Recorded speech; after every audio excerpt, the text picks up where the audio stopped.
Super taste street style egg fried rice ఎలా తయారు చేయాలో చూసేద్దాం వచ్చేయండి. సూపర్గా వస్తుంది, ఎక్సలెంట్గా ఉంటుంది. వితిన్ 10 minutesలో అయిపోతుంది.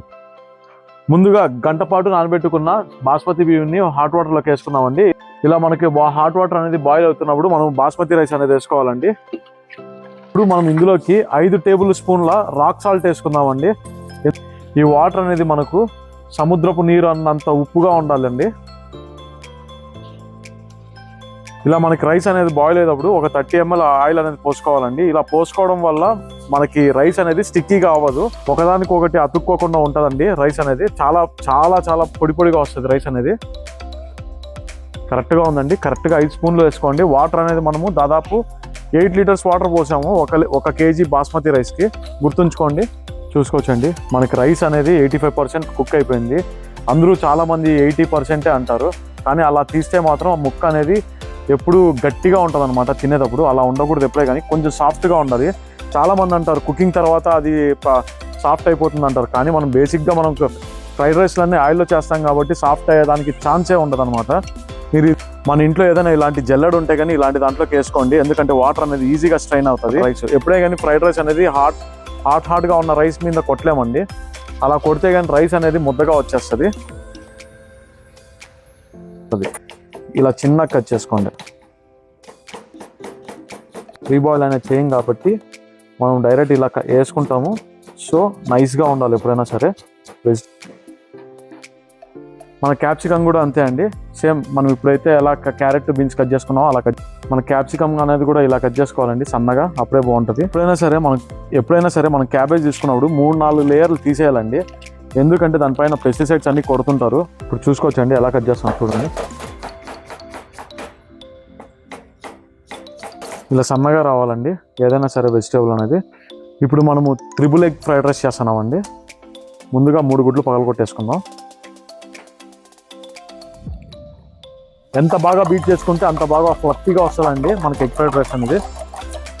ముందుగా ఒక 20-25 ml ఆయిల్ పోసేసుకుందామండి. ఇప్పుడు ఎగ్ అనేది వేసుకుందాము. చూసారు కదా, ఇలా రావాలి. ఫస్ట్లోనే ఎగ్ అనేది కలిపేస్తే కానీ అది పీస్ అయిపోతుంది. పీస్ ఎప్పుడు కాకూడదు. ఇప్పుడు వెజిటేబుల్స్ చేసుకుందాము. ముందుగా క్యారెట్ 2 టేబుల్ స్పూన్లు అంతా, బీన్స్ 2 టేబుల్ స్పూన్లు, క్యాప్సికమ్ 2 టేబుల్ స్పూన్లు, పచ్చిమిరపకాయలు 4-5, క్యాబేజ్ కొంచెం అండి వేసుకొని బాగా మిక్స్ చేసుకుందాం. ఇప్పుడు మనం మంట తగ్గించి దీనికి సాల్ట్ కాస్త వైట్ పెప్పర్ వేసుకుందామండి. ఫస్ట్ వైట్ పెప్పర్ వేసుకుందాం, ఒక 1/4 టేబుల్ స్పూను. సాల్ట్ అనేది 1/4 టేబుల్ స్పూన్ వేసుకుందామండి. సాల్ట్ ఎప్పుడైనా కానీ తగ్గించే వేసుకోవాలి. బాగా వేగిపోయాయి, చూసుకోగలరు. ఇప్పుడు మనం రైస్ వేసుకుందాము. రైస్ 2 గిన్నెలు పడుతుందండి, అంటే 2 కాడ గిన్నెలు, అంటే దీంతో గంటతో. ఇప్పుడు దీనిపైకి ఇది అరోమాటిక్ పౌడర్ అండి. ఇది మనము టేస్టింగ్ సాల్ట్ అనేది యూజ్ చేయకూడదు. టేస్టింగ్ సాల్ట్ చాలా చాలా డేంజరస్ అండి హెల్త్కి. మనం అనేది ఎప్పుడు యూజ్ చేయము. బ్లాక్ పెప్పర్ జస్ట్ ఒక చిటికెడు అండి. కారపొడి, గరం మసాలా ఒక 1/4 టేబుల్ స్పూను. ఇది వేసుకొని బాగా కలుపుకోవాలి. చూసుకోగలరు, ఎగ్ అనేది ఎప్పుడే కానీ ఇలాగే ఉండాలి. ఎంత బాగా వచ్చింది చూడండి.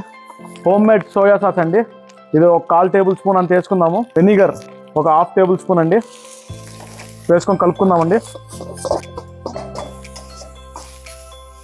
చాలా మంచి స్మెల్ వస్తుందండి, అదిరిపోయింది అసలు.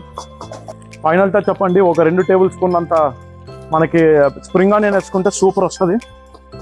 సూపర్. ఆ టెక్స్చర్ చూడండి, ఆ గుడ్డు చూడండి, ఎక్కడైనా పగిలిందా. మనం స్ట్రీట్ స్టైల్ చేసుకున్నప్పుడు చాలా గట్టిగా ఉంటుందండి రైస్, అలా ఎప్పుడు ఇవ్వకూడదు. కాస్త మెత్తగా ఉండాలి. 85% కుక్ చేసుకుంటే పర్ఫెక్ట్గా వస్తుంది. సూపర్, రెడీ అయిపోయింది, చూసుకోవచ్చు. ఇప్పుడు ప్లేటింగ్ చేసుకుందామండి. మన గుడ్డు అనేది ఎంత బాగా వచ్చిందో ఇలా రావాలండి ఎప్పుడైనా సరే.